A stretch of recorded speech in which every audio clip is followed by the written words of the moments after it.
What's going on, guys? Zuko back with another Dragonflight video. We are prepping for Season 4. It's on the PTR right now.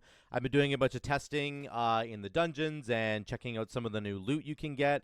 We're going to talk all about the stuff that's coming in Season 4 in this video, so buckle up. There's a lot of really good changes that are actually coming, and it should be a really fun season. So let's just dive right into it. First and foremost, there's essentially a new dungeon progression system that is taking place. So let's just look at this article really quickly, and then I'll sort of give a bigger take with I got a couple screenshots I'll bring in and stuff like that. So there's an update to the dungeons and the way that they're kind of being rolled out. So basically the difficulty level is going to be scaling in a better way now. So let's just go to this one here. Let me bring this in. So here's what it's going to look like. Here's your progression in dungeons now. You have normal. This is the first bar up here is what we're doing right now. Normal, heroic, mythic 0, right into mythic plus. Mythic plus is timed, okay? Easy enough. The new one in Season 4 and moving forward into the War Within is going to be normal, and then a much bigger gap into heroic, and then an even bigger gap into mythic 0. By the time you're doing a mythic 0 dungeon, it's the equivalent of doing a plus 10 mythic plus in the old system. So essentially, what's really cool here is that between heroic and mythic, essentially at mythic 0, you're doing like a plus 10 dungeon, but you don't have to like time it. There's no timer, there's no affixes, there's none of that, right? But the loot that you're going to be getting is equivalent to what you would have gotten out of a plus 10 dungeon right now. So that's really cool. So what they're doing here is they're trying to make it so that more people, I think, can get into the mythic plus system without feeling super intimidated to have to learn all the dungeons and the timing of them like perfectly by the time they're doing like a plus 10. So there's going to be less pressure on some players to learn everything really quickly and to like get good at the game. And so it might be a little bit less toxic. Hopefully, I don't know that that's ever really going to solve that problem, but I think that's part of this, what they're trying to go for here. You'll also get a lot better loot from Mythic 0. Like moving into the next patch, our item levels are all going up, right? I'll talk about that in a second, but you're going to be getting like decent level loot from Mythic 0. Then, once you get to Mythic plus 2 to plus 10, this is the full range of keys that they've got now is up to a plus 10, and you're going to be able to push your key, I think, further, but a plus 10 essentially in the new system is equivalent to a plus 20 in the system like it is right now. And I tried some Mythic plus 20 or some plus 10s on the PTR on my Paladin, and it was fine. It felt like a plus 18, 19. Like it did feel equivalent. So that's how this is shaping up now. In terms of the rewards, here's what this looks like if we break it down. Here's what you're actually getting in terms of the item level. Our item levels are going up another 39 item levels, just like it did from Season 2 to Season 3. From Season 3 to Season 4, we're getting another big jump in item level, which is fun. It means you're going to have a longer period of time to hunt down all those items, which is really great, actually. So this is it here. So we've got end of dungeon loot for a plus 2 is 496. Your vault is 509. And then it's a champion level and a hero level. So once you're into Mythic Plus, you don't have anything under a champion level anymore at all. It's only champion, hero, and then mythic over here, the mythic track. So doing a mythic 0 is going to give you loot that is a little bit under that, right? That's going to be all the other ones that are below that, like the adventurer, explorer gear, those different tags. So it's champion and up.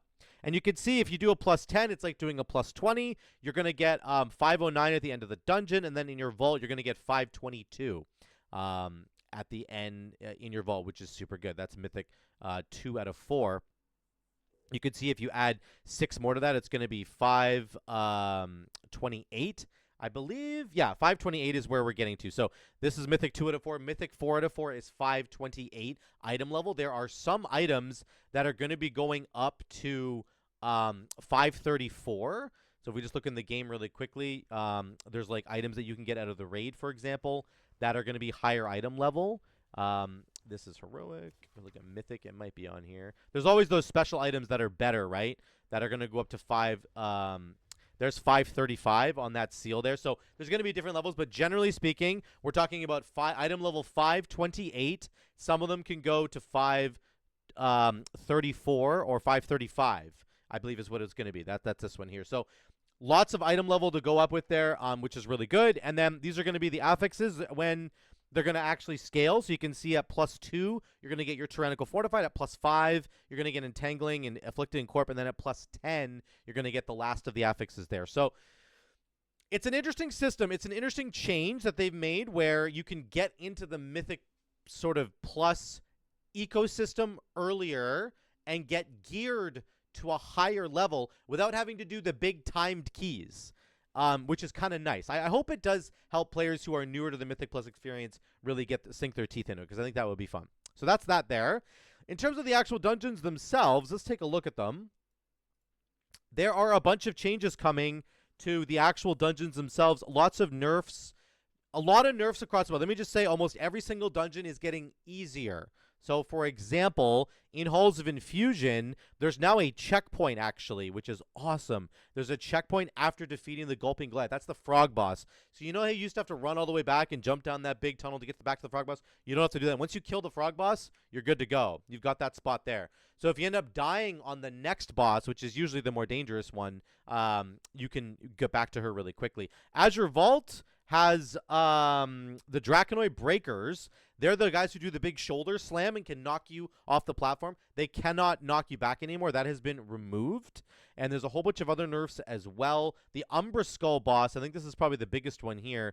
The Oppressive Miasma has been removed in Mythic difficulty. Now, I don't know if that means Mythic 0 or Mythic. I'm assuming it means all Mythic difficulties. So that used to like slow you down very, very gradually, and you had to like break free.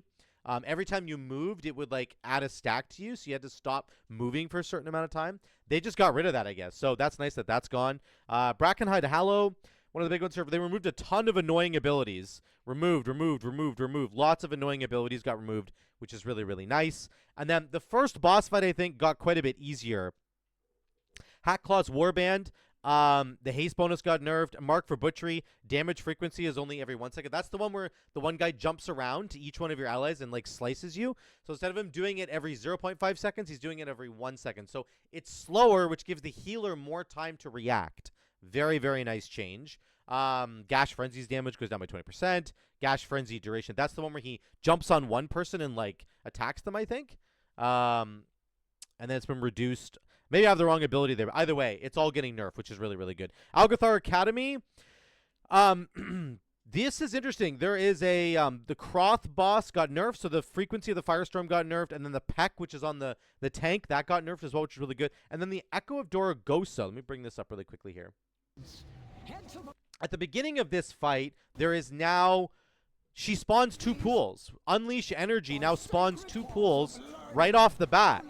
So there's no avoiding this. I don't know if there's any way to place these in a particular spot in the room.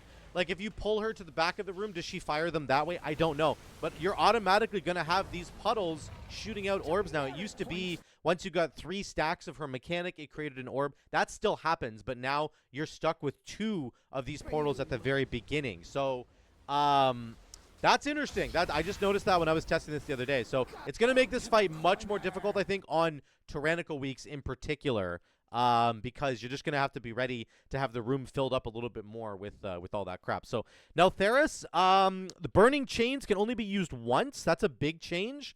So my understanding of this is that everybody can't click on the Burning Chain anymore. Only one person can use each Burning Chain, I think. Because you used to be able to like double and triple up.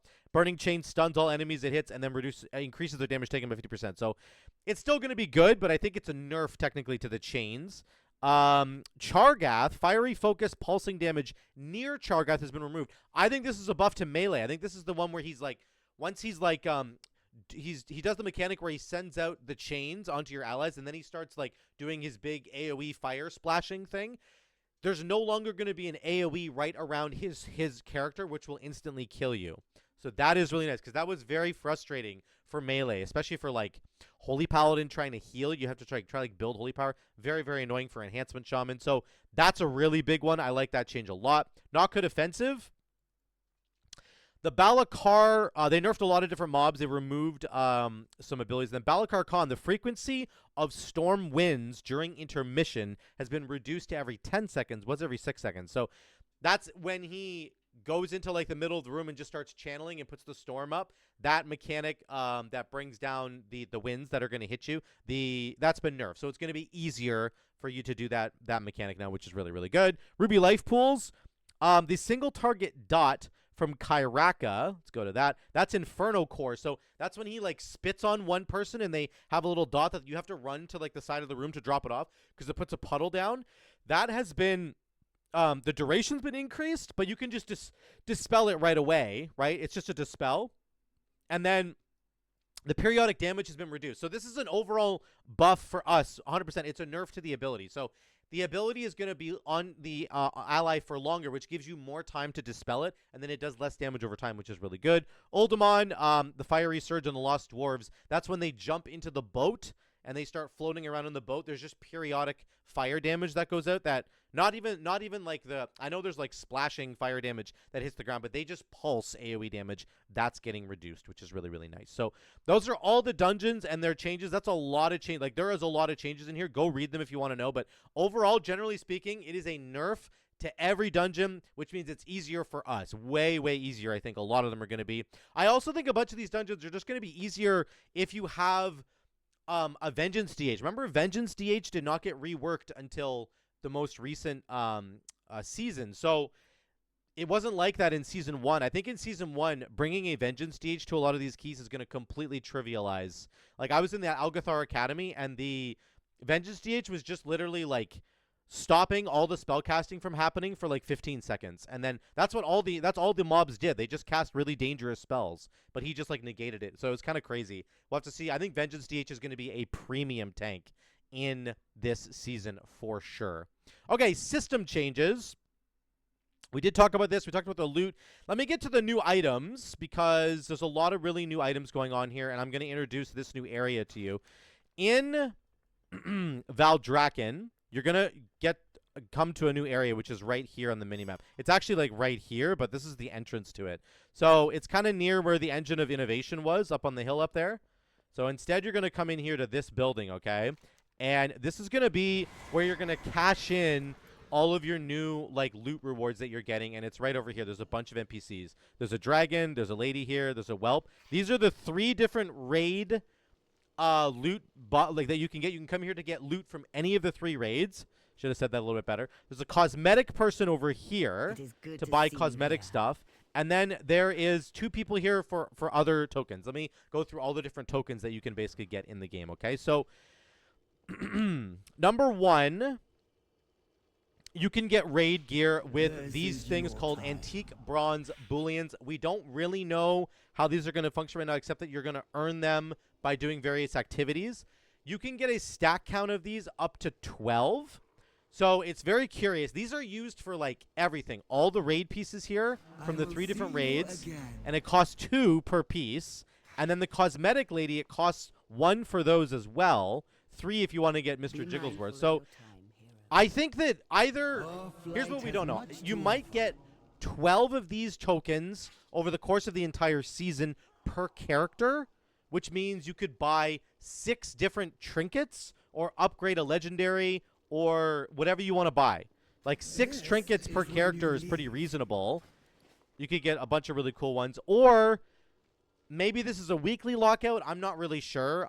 Like getting 6 very, very powerful items from these vendors over the course of the entire season per character seems fine to me. That seems fine. Like, that means I could get 2 trinkets for a healer, 2 trinkets for a DPS, 2 trinkets for a tank if I had 3 different specs on my character. See what I'm saying? If I'm playing Paladin, I've got tank, DPS, healer, I could get 2 trinkets for each spec. That's pretty good. Or I could get like a special crossover kind of trinket if I wanted to. There are weapons in here and stuff, I think, too. Yeah, there's a mace. There's like a weapon there. There's like the Farrak weapon. Yeah, these ones do the Shadow Flame damage. So we don't really know how this works, but you will earn these tokens, and these are used to buy all the raid gear and then the cosmetics as well. Okay, now if we go over to these vendors, you're going to be getting Awakened Marks of Mastery. This is, of course, if you get 2,000 Mythic Plus rating in Season 4, you get a Mark of Mastery. You can come spend it here, and you can buy a new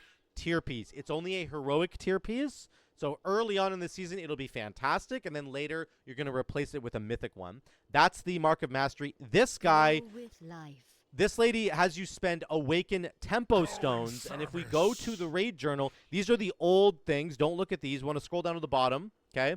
We're looking at Season 4 Dragonflight Awaken Tempo Stone. This is used to purchase tier pieces. This is your tier piece Omni token, okay? It covers all the different pieces you can want. And then these are all the different tier pieces that you can actually get. They're shared with different classes, right? These are all the new ones here that you can get just as a drop from the boss. But you can also get an Awakened Tempo Stone from the boss. You can come spend it here, and you can get, looks like Veteran and Champion level tier pieces. I don't know if it gets better.